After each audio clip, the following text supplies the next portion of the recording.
Jó 19, 25. Porque eu sei que o meu Redentor vive e que por fim se levantará sobre a terra. Amém? Estejam assentados adorando a Deus esta noite.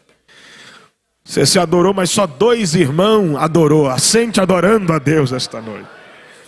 Queridos, eu gostaria de pregar esta noite subordinado ao tema lições de um sofredor. Lições de um sofredor. Nós, por natureza, temos a capacidade de vencer e de saber vencer. Mas é também verdade que a vida não é constituída só de vitórias. A vida não é constituída só de alegrias. A vida são como fases da lua. Às vezes é cheia e às vezes é minguante. A vida tem altos e baixos. E quem vence também perde. Quem se alegra também chora. Foi o sábio Salomão que disse que há na vida tempo de sorrir e há tempo de chorar. A vida é para todos necessário, portanto, aprender não só a vencer, mas aprender a sofrer, aprender a chorar, chorar com dignidade, chorar com sabedoria, sofrer como quem sofre o justo, porque o justo não sofre como o ímpio. E eu tenho para mim que o maior sofredor do Antigo Testamento é Jó. Jó foi o maior sofredor dos textos bíblicos, a não ser Jesus, que sofreu sem causa pelos nossos pecados. Jó é o homem mais sofredor dos textos depois de Cristo. É este, o Jó, o primeiro patriarca a ter o seu nome, a sua história escrita nos livros bíblicos. Eu sei que está aí pelo meio da Bíblia, mas o livro de Jó foi o primeiro livro a ser escrito na história bíblica. É possível que quem concluiu o capítulo 42 de Jó fora Moisés, naqueles 40 anos lá em Midian, na terra de Jetro, seu sogro, quando ele conheceu Jó e a sua história. Jó é um patriarca que nos ensinou a sofrer. E diferentemente do que alguns costumam pensar, o livro de Jó não está escrito porque Deus decidiu provar Jó para saber quem Jó era. Não, Deus não quis testar Jó para saber quem Jó era. Deus já sabia quem era Jó. Deus já conhecia o seu caráter. No livro de Jó, capítulo 1, versículo 1, a Bíblia diz: e havia um homem na terra de Uz, cujo nome era Jó, e este homem era. E nós temos 4 qualidades de Jó. Jó era sincero, que quer dizer sem cera, alguém que não foi maquiado, alguém que não foi enfeitado para parecer bonito. O que ele era de verdade. Deus reconheceu que Jó era sincero, que Jó era reto, que Jó era temente e que Jó desviava-se do mal. Quando Satanás se apresenta diante de Deus, Deus diz: Jó é sincero, é reto, é temente e se desvia do mal. 4 qualidades Deus testifica de Jó. Se Deus não prova Jó para descobrir quem Jó é, por que é que Deus prova Jó? Ora, este livro na verdade é um tribunal, e neste tribunal há um juiz, neste tribunal há um acusador, e neste tribunal há um réu. pasme vocês, quem está sentado no réu, no banco dos réus, no livro de Jó, é o próprio Deus. E o acusador que está apontando o dedo é Satanás. E qual é a acusação de Satanás? A acusação é esta: este homem te adora porque o Senhor o compra, o Senhor dá para ele a família, o Senhor dá para ele os amigos, o Senhor dá para ele a riqueza, o Senhor dá para ele a saúde. É porque o Senhor compra tudo que ele quer e dá a ele tudo o que ele pede, que ele é o adorador, o temente, o reto, o fiel que é. Se o Senhor não comprasse Jó, Jó não era nada disso. Aí Deus prova Jó para dar a Jó a oportunidade de ser uma testemunha do Senhor. Jó é chamado neste tribunal como testemunha, e Deus está dizendo: venha cá, Jó, você será a minha testemunha diante do inimigo, que eu nunca comprei a tua adoração. Este livro está na Bíblia para provar que existem adoradores que quando Deus dá, adora, quando Deus não dá, adora. Que existem adoradores que quando tem saúde, adora, mas quando não tem, adora. Que existem adoradores que quando está próspero, adora, e quando não tem nada, adora também. O livro de Jó é para provar que quem é verdadeiro adorador não adora pelo que Deus dá, adora porque sabe que Ele é. Oh glória, oh glória. Levante a mão. Tem alguém aqui essa noite? Tem adoradores de Deus aqui?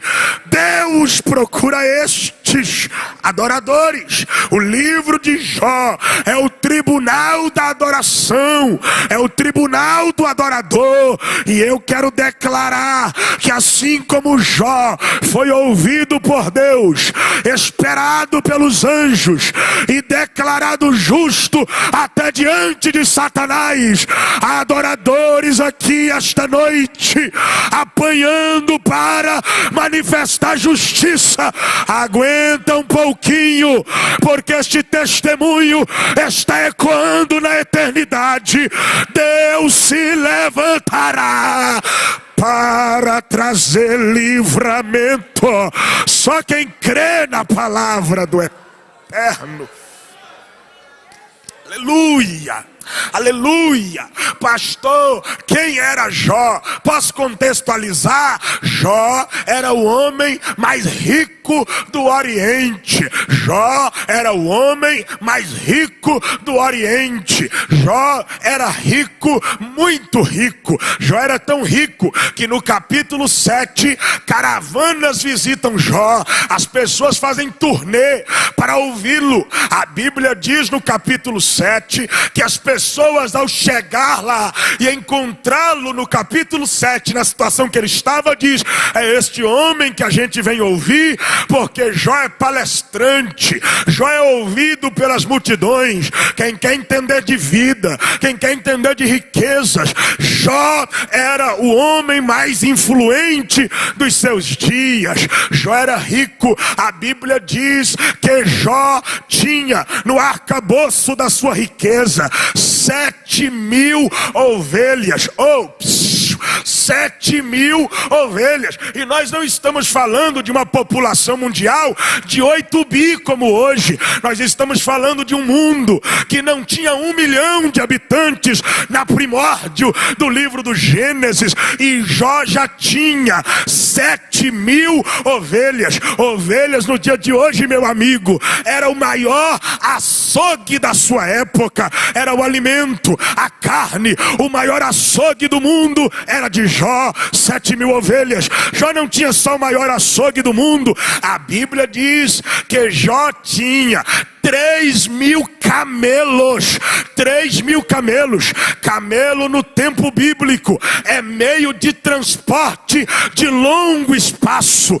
Quem queria atravessar deserto era com camelo que ia. Não tinha o Boeing, não tinha as aviações que temos agora. Era no lombo do camelo. Jó tinha 3.000. Se fosse hoje, a frota de Jó era de 3.000 aviões. Ele tinha o maior meio de transporte de longa escala do tempo bíblico. Olha a riqueza deste homem. O maior aviário, o maior meio de transporte de longo espaço. A Bíblia não para por aí. A Bíblia diz que Jó tinha 500 juntas de boi, ou seja, 1.000 bois aravam a terra de Jó. Os irmãos que têm terra no interior, pensa no tamanho da terra. Para 1.000 bois arar essa terra, era uma terra grande, dava trabalho. 500 bois aravam junto para dar conta da terra toda. Se fosse hoje, 1.000 máquinas agrícolas iriam preparar a plantação que Jó ia plantar. É rico ou não é rico? Jó tem terra, Jó tem açougue, Jó tem meio de transporte. Termina, pastor? Não, a Bíblia diz que ele tem também 500 jumentos. Jumento no tempo bíblico é meio de transporte de curto espaço. Então quem ia de um lugar para o outro, de uma terra a outra, a falar com os trabalhadores, era no jumento que montava. Jó era dono de 500 táxis, 500 Uberes. Jó era este homem, tinha riquezas. A riqueza de Jó estendia-se até servos, servas. Jó tinha muita riqueza. A riqueza de Jó não era só física. Jó tinha riqueza familiar. Pensa na alegria da virada de ano de Jó. Jó tinha uma mulher que, falem mal ou falem bem, está com ele até o final da vida. Ele tinha uma esposa fiel. Jó tinha 3 meninas e 7 rapazes. A Bíblia declara isso. Olha a riqueza deste homem. 10 filhos. Jó tinha amigos. Amigos que não entendem o que ele enfrenta, mas são amigos que estão ali antes, durante e depois. Os amigos ainda continuam. Os amigos de Jó eram verdadeiros. Jó era rico, rico de dinheiro, rico de bens, rico de testemunho, rico de família, rico de amigos. Oh, riqueza abençoada. Aí lá vem Satanás, o infeliz, que não gosta de ver de crente prosperar, que não gosta de ver crente tendo família abençoada, que não gosta de ver crente com amigo de verdade. Eu vim declarar uma palavra aqui esta noite. O diabo que se mexa do jeito que quiser, o diabo que faça o que quiser fazer, ainda que por um tempo haja perda, o que é teu, Jeová não vai te deixar na mão. Só quem crê, joga a mão lá em cima, lá no fundo recebe, aqui em cima recebe, coral misto. Deus não deixará a tua história inteira sobre a mercê de Satanás, ainda que por um tempo o diabo te ataque.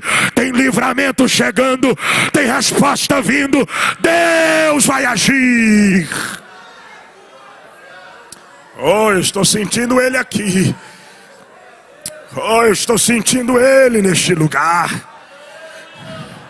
A ação de Satanás desencadeou perdas e perdas na vida de Jó. Querido Guilherme, a ação de Satanás entrou nos sabeus. Sabeus era um povo ali do Oriente.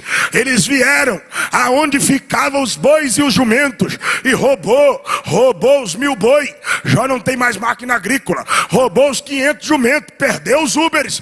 A Bíblia diz que o diabo influenciou, aleluia, também a natureza, e caiu fogo do céu e matou matou as ovelhas e os empregados tudo, perdeu o açougue inteiro em um único dia. A Bíblia diz que Satanás entrou nos caldeus e influenciou outro povo lá do Oriente. Eles vieram e um povo nômade roubou os camelos, roubou tudo, e agora já não tem mais nenhum animal, nenhum empregado, e só sobra um que dá notícia, que vem contar o que aconteceu. E de repente os filhos de Jó se reuniu, como costumava fazer, na casa do irmão mais velho para comer. O diabo influenciou um vento, tempestades, furacões. Nós precisamos ter a consciência da força de Satanás. Eu amo a teologia, portanto não creio que o diabo tenha qualquer poder. Jesus disse: todo poder me foi dado. O diabo tem força, e a força do diabo não pode ser ignorada. O diabo tem força no fogo, o diabo tem força na mente dos homens, e no texto de Jó, o diabo tem força até no vento. Um vento soprou, era tempestade, caiu tão forte esse vento na casa dos filhos de Jó, que a casa caiu em cima dos 10 filhos, e todos os 10 filhos de Jó morreram soterrados debaixo dos escombros da casa. Nem um único dia morreu todo mundo. Jó não tem nada. Quem chega diz: perdeu camelo, perdeu ovelha. Chega outro e diz: perdeu boi, perdeu camelo. Quem chega diz: perdeu jumento. Quem chega diz: morreu os empregados. Quem chega diz: Jó morreu os seus filhos. O diabo olhou de cima e diz: olha lá, réu, é agora. Jó rasga a roupa, se enrola em cinzas, levanta a voz e grita: Deus deu, Deus tomou, bendito seja o nome do Senhor.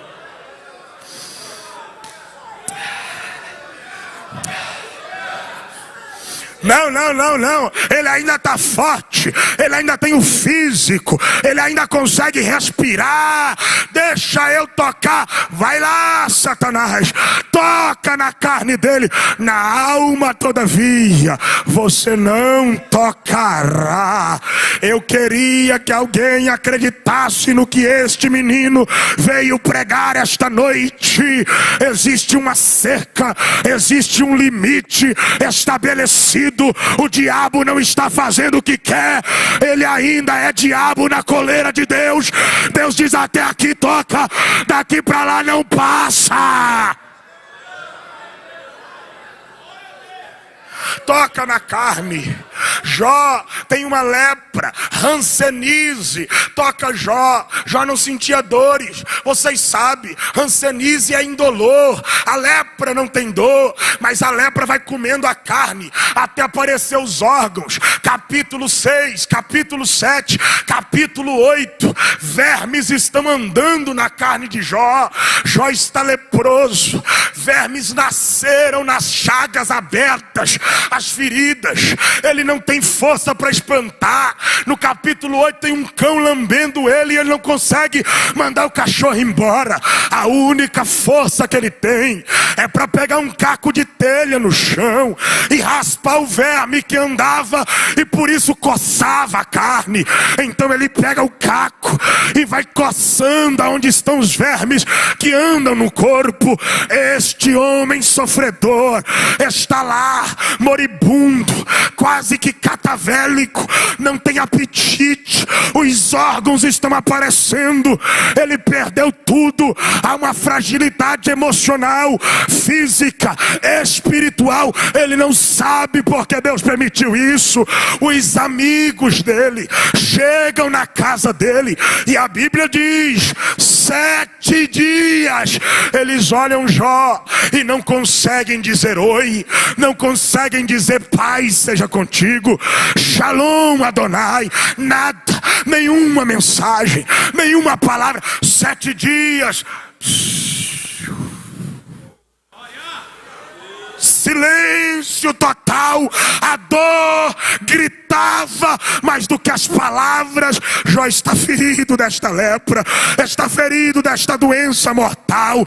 No meio daquele caos, a mulher de Jó se levanta e deixa eu lhe explicar isso aqui. Ela diz: Jó, amaldiçoa esse Deus e morre.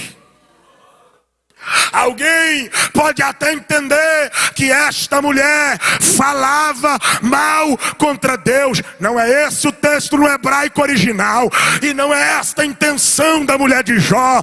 O que a mulher de Jó está dizendo é: Jó perdeu o camelo, mas não morreu. Só para quem é crente. Perdeu o boi, não morreu. Perdeu o jumento, não morreu. Perdeu, aleluia, as ovelhas, não morreu. Os empregados, você ainda está vivo. Jó, até os nossos filhos foram, você ainda está vivo. Jó, tua saúde acabou, mas ainda está de pé. Jó, só tem uma coisa que te segura vivo, é a tua aliança com Deus. Se cortar isso, morre. Eu gostaria de avisar para alguém: o que te segura vivo não é bens, não é fama, não é riqueza, não é amigos. O que te segura vivo é a aliança.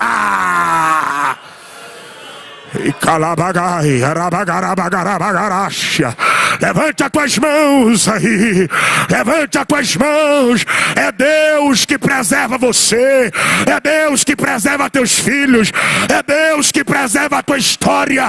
Ainda que perca e muitas perdas, Deus me trouxe aqui para dizer: enquanto tiver Deus, tá de pé, tá de pé, tá de pé. Ei! E calabagarabagaia. Levante a mão só quem está vivo. Levante a mão só quem perdeu, mas ainda está vivo.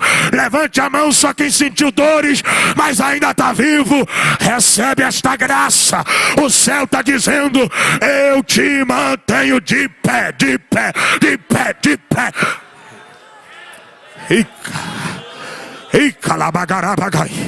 Eu quero continuar, mas o Espírito quer te encher. Vai, recebe aí, Jó. Recebe aí, mulher que chora. Recebe aí, homem que chora.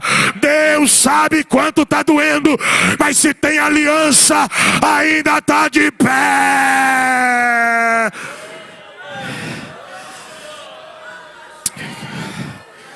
Aramanacanto deré. Arabacalara checanarabaga. Uike nevacie kiarabagai. E calabagácia. Não bastasse a mulher, aleluia, os amigos, depois de 7 dias de silêncio, quando abrem a boca, diz: é pecado. Aleluia, porque na teologia dos amigos de Jó, só sofre quem errou, só sofre quem pecou. Irmão, de vez em quando existe uns amigos de Jó que estudou teologia com Eliúde no meio de nós. Ele diz: não pode, que é crente, é dizimista e tem tanto problema financeiro. Não pode, que é crente de oração, mulher do ciclo de oração, mas ainda não se salvou na casa dela. Não pode, que é obreiro do altar e ainda tem tanto problema. Escute aqui: a adoração, a salvação, o caráter não está dependente de manifestações físicas. Não é sobre quanto eu possuo na terra, é sobre quanto eu possuo no céu. Eita! E calabagarabagai. Eu vim trazer respostas para alguém aqui esta noite. Deus sabe, e alguns de nós até terão que chorar durante essa caminhada na terra para poder entrar no céu, para sorrir. E Deus sabe disso. Deus sabe que não pode prosperar todos nós. Deus sabe que tem que manter algumas lutas na porta, porque enquanto o espinho estiver na carne, a humildade estará no coração. Eita. eu vim profetizar. O céu não valida ministério por causa do carro que anda. Céu não valida ministério por causa da roupa que veste. Céu não valida vida de altar por causa da casa que mora. Ainda que tudo isso seja efêmero e pequeno, o céu valida é pelo caráter, é pela comunhão. Só quem... Meu Deus.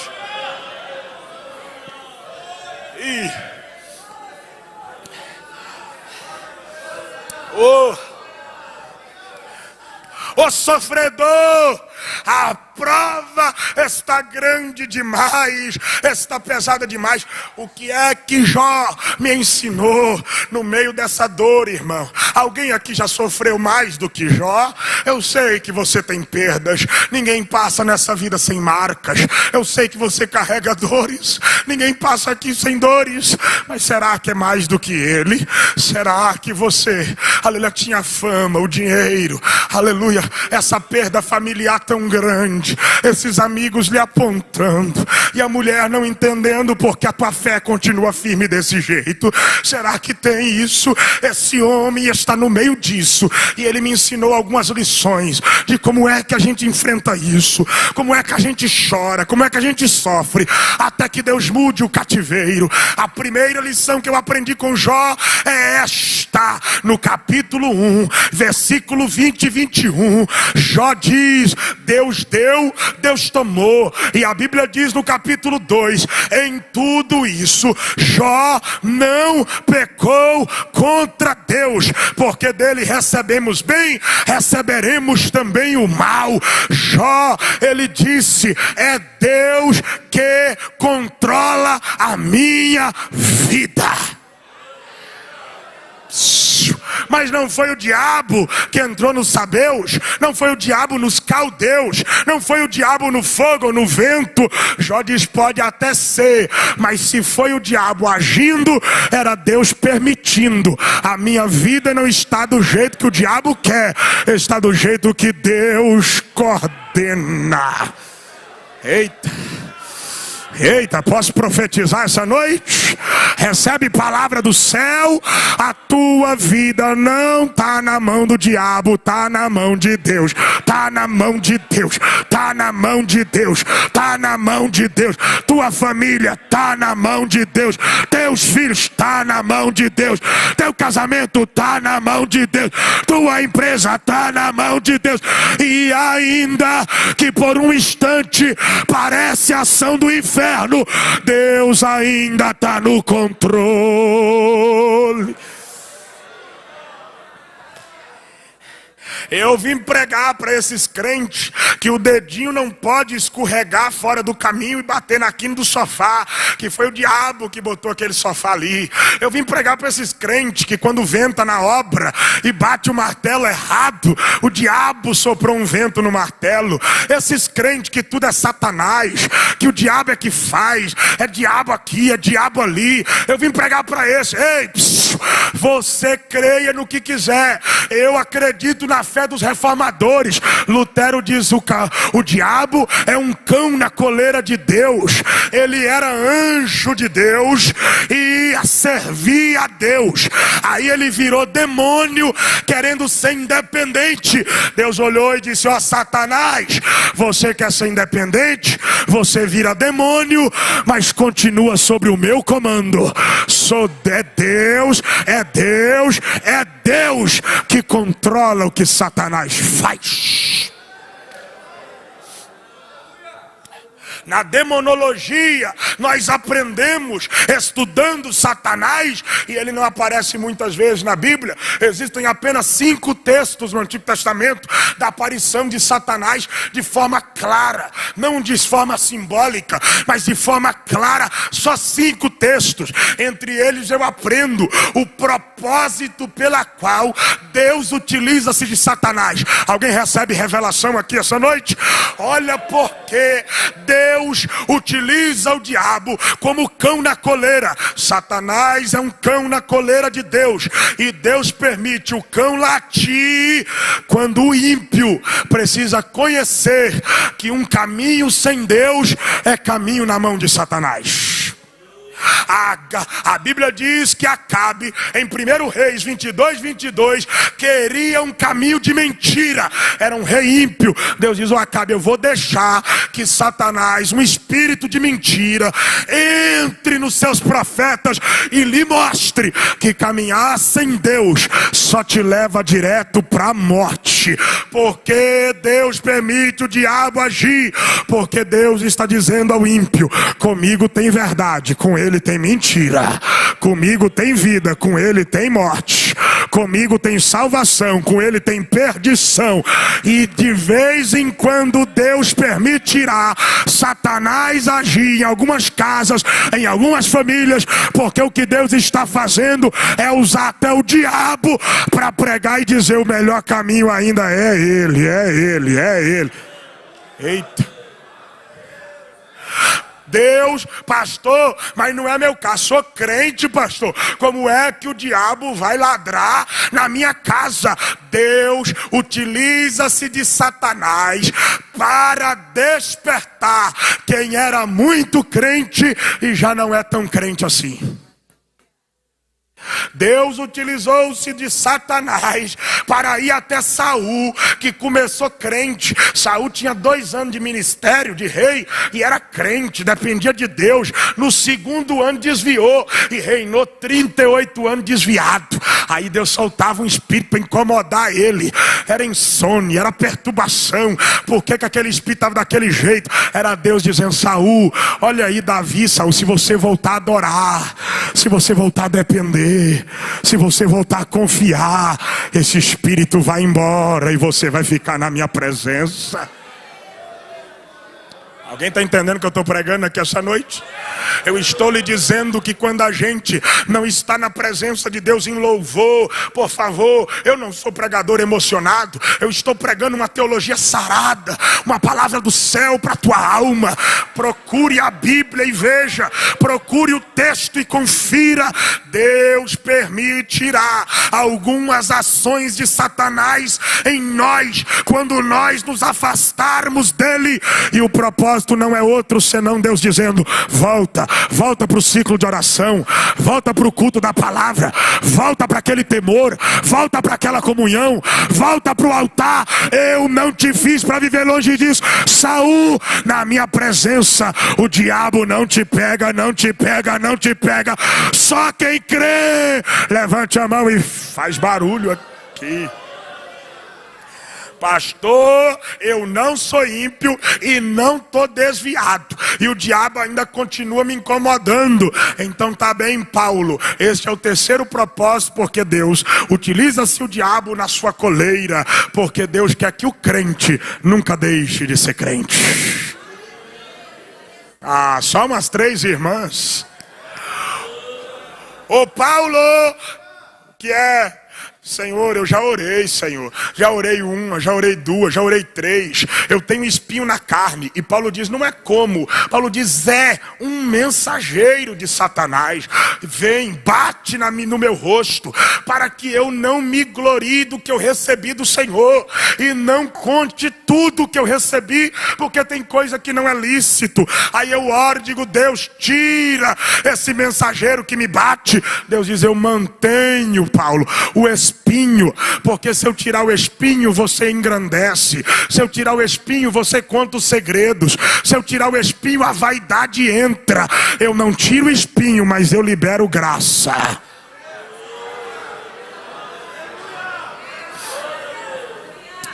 Levante a mão lá no 3º andar. Não, lá no 3º andar, recebe aí essa palavra. Enquanto Deus mantém algumas lutas na tua porta, Deus não cessará de manter graça dentro das tuas casas. Não, vou profetizar de novo, Se o cão está na porta, a graça continua dentro, porque o que Deus não me dá graça para vencer, Deus me dará graça para suportar.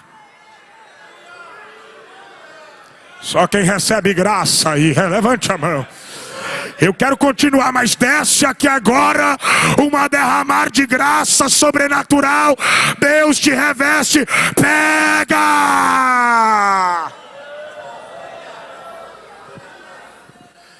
É Deus que está no comando. É Deus que controla. Eu aprendi uma segunda coisa com Jó. Deixa eu correr. Eu aprendi com Jó que é melhor viver por fé do que viver por medo. Tem gente, olha que surpresa, irmão. Eu li o livro inteiro para pregar hoje, então come. Tem gente que pensa que era fé o que Jó fazia.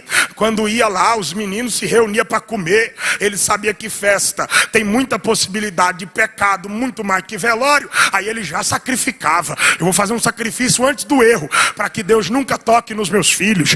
E aí ele sacrificou. Aí ele diz, no capítulo 3 e versículo 25, o que eu mais temia me sobreveio, e do que eu mais tinha medo foi isso que me aconteceu. Eu nunca estive sossegado, mesmo assim o problema bateu na minha porta. E Jó nos ensinou que quanto à caminhada da vida, é melhor viver pela fé do que viver por medo. Quem antecipa problema não adianta e não soluciona problema. Quem antecipa problema não cria soluções. O que a vida tem que trazer, ela trará. Não viva temendo tudo, não viva com medo de tudo, mas viva sabendo que o Deus que te acompanha hoje te dará graça independente do que venha pela frente. Oi, eu estou sentindo uma glória aqui, mano. Como você é antes da prova revela como você passará por ela. Esses crentes que dizem assim, se fosse comigo eu não aguentava. Não aguentava mesmo, porque a tua fraqueza revelada antes já é a tua fraqueza do durante. Deus me trouxe aqui para dizer para ti, mostre a tua fé. Olha, eu não sei se Deus nos livrará, mas o meu Deus pode me livrar desta fornalha. Abre aí, que venham os leões. Eu não deixo de clamar, porque a tua fé de antes pode provocar um milagre durante as tuas provas. É melhor viver pela fé.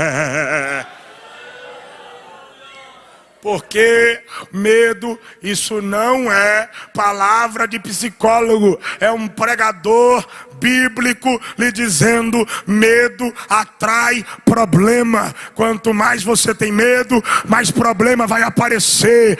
Então não viva por medo, porque se medo atrai problema, fé atrai milagre. Eu não vou te pedir para fazer isso de novo, mas pega na mão desse crente, dê um sorriso para ele aí e diz para ele, viva por fé. Viva por fé, diga, viva por fé, porque a tua fé está abrindo uma porta de provisão. Oh glória, pastor, o que é viver por fé? É saber que pode ter problema, porque você vai caminhar em lugares que não conhece, mas quem tem fé coloca o pé e deixa Deus colocar o chão. Quem tem fé não olha se tem piso. Quem tem fé dá um salto no escuro e sabe que é Deus que aplana os caminhos que ele vai andar. E ainda que dê muito problema, a tua fé vai trazer muitas respostas e soluções. Só quem crê solta o brado de adoradão. Jó me ensinou, no texto que nós lemos, Jó me ensinou que quanto a Deus, eu nunca sei tudo, mas o que eu sei é suficiente para me manter crendo. Eita, alguém pegou? Pegou? Vou repetir. Jó me ensinou que no meio das dores eu nunca entendo tudo, mas o que eu sei já é suficiente para me manter crendo. Delmar, eu não entendo, tem coisas que eu não entendo. Eu sei o que é pecado original, que ele é a causa das doenças, mas eu não entendo porque Deus permite nascer uma criança. Um dia desses eu tive que fazer um velório de uma criança com cabeça d'água, porque Deus permite, eu não entendo. Tem coisas que eu não entendo. Eu sei que a causa da fome e da miséria na África não é culpa de Deus, é culpa das nossas próprias escolhas, das escolhas más do homem, é culpa do próprio pecado. Mas por que Deus permite crianças nascerem em um lugar assim de guerra? Eu não entendo. E tem um monte de coisa que eu não consigo entender. E um pregador não tem resposta para tudo, um pastor não tem, um crente não precisa ter. Só que o que eu não entendo não anula o que eu entendo. O que eu não sei não anula o que eu sei. Eu não entendo isso, mas eu sei que Deus é justo o tempo todo. Eu não entendo isso, mas eu sei que Deus é fiel todo dia. Eu não entendo isso, mas eu sei que Deus ainda tem o tempo de justiça, ainda que agora parece não chegar. Só quem confia e conhece o Deus que serve, adore a Ele por 10 segundos esta noite. Só quem conhece, só quem sabe de verdade que Deus é fiel, que Deus é bom, que Ele é justo, adore agora por 10 segundos. Dê glória ao Deus que é fiel. Aqui. Irabagá, xarabagarabagai. Eu tenho uma palavra para o teu coração. Quando provas doloridas, quando provas violentas baterem na tua porta e roubarem de você explicações, e roubar de você razões, quando sofrimentos terríveis tirar de você as explicações lógicas que você já tinha, você não precisa ter todas as respostas, mas não perca as convicções do que você já sabe. Independente do que eu não sei, há algo que mesmo sem entender, eu sei, o trono ainda está ocupado. O cetro ainda está na mão dele. A minha vida ainda está no seu controle. Só quem recebe esta palavra, recebe agora, vai. O céu te enche de poder. O céu te dá força para ficar firme. Recebe, recebe, recebe, recebe, recebe, recebe, recebe, recebe, recebe. Você não sabe porque Deus se calou, mas você sabe que Deus trabalha até no silêncio. Você não sabe porque as portas não se abriram, mas você sabe que até em porta fechada Jesus multiplica azeite. Você não sabe porque tudo isso veio, mas você sabe, Ele é fiel, Ele é fiel, Ele é fiel. E calabagarabagaia, eu recebo uma autoridade do céu. Recebe isso, Deus te dá resposta. E calabagaraia, e rabagaraxéria. O céu está dizendo: a batalha é travada sim, a batalha tem sido maior do que as tuas forças. E você disse: Deus, eu preciso porque não vou aguentar. O céu manda te dizer: você já sabe, filha, é minha. Eu luto com você. As tuas forças acabam, mas a do teu Deus não acaba. Recebe esta graça, diz o Senhor.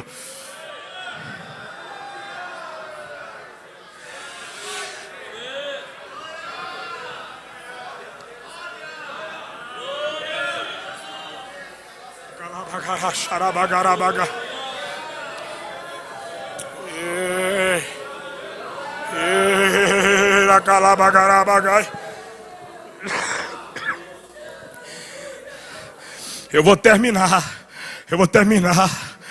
Eu quero liberar uma palavra de Deus para alguém. Este sofrimento não dura toda a vida.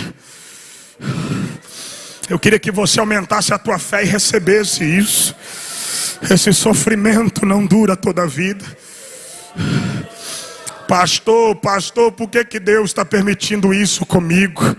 Porque Deus tem um duplo propósito nisso. No meio da dor que você gera, Jó nos ensinou que Deus usa dores para conhecer quem Ele é de verdade. Jó 42. Depois que Deus responde ele, porque Jó ficou, eu não sei porque Deus permitiu isso. Maldito é o dia que eu nasci. E quando Jó amaldiçoa seu nascimento, ele não amaldiçoa porque a vida que ele vive é uma desgraça e ele não quer vivê-la. Ele amaldiçoa porque ele tem medo. Quem leu o capítulo percebeu Jó dizendo: se eu continuar sofrendo assim, é perigo de eu dizer mal contra Deus. E era melhor que eu não tivesse nascido do que nascer e dizer uma palavra contra o Criador. A gente precisa aprender a sofrer. Jó, depois que ele diz: por que Deus? Aí Deus aparece e responde. Aí ele diz no 42, Deus, eu te conhecia de ouvir falar. Eu te conhecia porque o Guilherme pregou para mim. Eu te conhecia porque o pastor Flávio pregou para mim. Eu te conhecia porque a pastora Maristela Caquele pregou para mim. Mas depois dessa dor, os meus olhos te veem. Porque Deus utiliza provas para nos ensinar a conhecer quem Ele é. Deus utiliza provas para nos ensinar a conhecer quem Ele é. Crente que passa pela prova só queria sair dela, e Deus só queria que você tivesse uma fé que independente das provas que virão, ela nunca vai ser abalada. Não, só quem veio para culto de domingo, para andar uma semana alimentando de palavra de Deus. Você só queria sair da prova, mas Deus te fez tão forte, mulher. Deus te fez tão guerreira, que não importa qual é a batalha que vem. Você não é especialista em urso, você é especialista em guerra. Pode vir urso, pode vir leão, pode vir gigante, pode vir flecha, pode vir caverna. Você vence tudo porque Deus te fez forte. Eita! Essa prova te ensinou. Quando Deus apareceu para Jó, ô Jó, cheguei, Jó. Capítulo 37. Deus, por que o Senhor permitiu isso, Deus? Por que o Senhor fez isso? Por que isso me sobreveio? Ei, que isso, rapaz? Que pergunta aiada é essa? Vamos fazer o seguinte, tu quer resposta do teu Deus? Por que me indagas? Vamos fazer o seguinte, eu te pergunto primeiro. Se tu me responder as minhas perguntas, Jó, eu respondo as tuas. Pode mandar, Jeová. Primeira pergunta, Deus fez 70, eu não lembro todas, mas a primeira pergunta: onde é que tu estava quando eu coloquei a terra firmada no nada? Aí Jó ficou assim. Aí Deus diz: por que tu me indagas a mim? Jó, qual foi a trena que eu usei para medir o globo? Por que me questionas sobre o que eu faço? Me diga, Jó, se você sabe. Qual é o ventre que eu faço gerar o gelo? Me diz, Jó, qual é a casa que o relâmpago sai no ocidente e a casa que ele dorme no oriente? Me diz, Jó, qual é a música que os animais balindo nos campos cantam ao meu ouvido? Me diz se és entendido, Jó, aonde é que eu segurei a terra firmada sobre o nada? Eu esta noite quero pregar a alguém que depois deste vale sabe que se Deus controla a terra no nada, sabe que se Deus entende até o louvor de uma vaca mugindo no campo, sabe que se Deus está controlando até os trovões, e os trovões têm nome e se apresentam diante dele, ele também sabe o que cuida de você, ele sabe o que faz na tua casa, ele sabe o que faz na tua família. Só quem crê faz barulho de glória.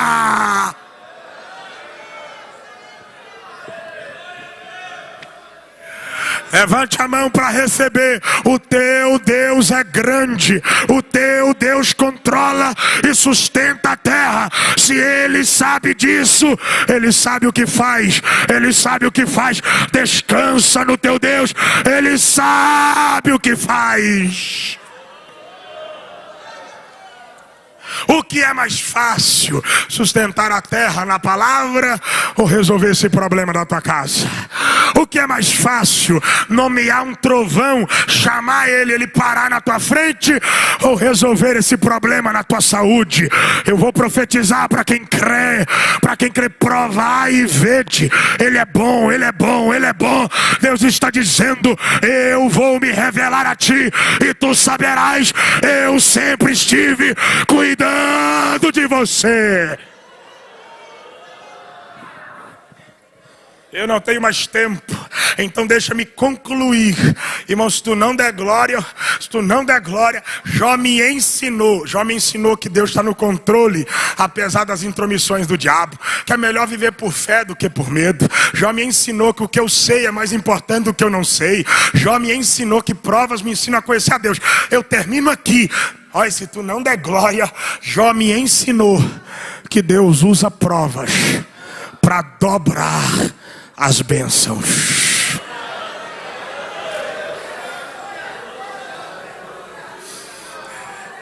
Jó 42:10. E Deus mudou o cativeiro de Jó e lhe deu em dobro tudo que antes possuía. Não, deixa eu te contar como, porque talvez você nunca percebeu, mas Deus visitou Eliúde e diz: Eliúde, eu não gostei da conversa que você teve com Jó. Você disse que Jó não me temia de verdade. Eu não gostei, Eliúde. Deus, me perdoa, eu preciso da tua bênção. Eu só te abençoo se Jó orar por você. Deus, mas o leproso, vai lá. Então tá, Senhor, se a bênção depende disso, eu vou. Não vai de mão vazia, leva um ouro. Ou ele faz, eu só te abençoo. Não gostei da conversa, vai lá, se Jó orar por ti, eu te abençoo. Senhor, eu vou, não vai de mão vazia, leva um camelo. Versículo 9, versículo 10, versículo 11. Os amigos vinham, a família, os irmãos de Jó, que até agora não tinha aparecido, todos visitavam ele e lhe levavam tesouros, e lhe levavam animais. E enquanto Jó orava pelos amigos, Deus foi virando. E calabagarabagaia. Deus foi virando. Vai recebendo, porque eu não estou falando de Jó, eu estou falando de você. Deus foi virando. Enquanto ele orava por eles, Deus foi virando o cativeiro.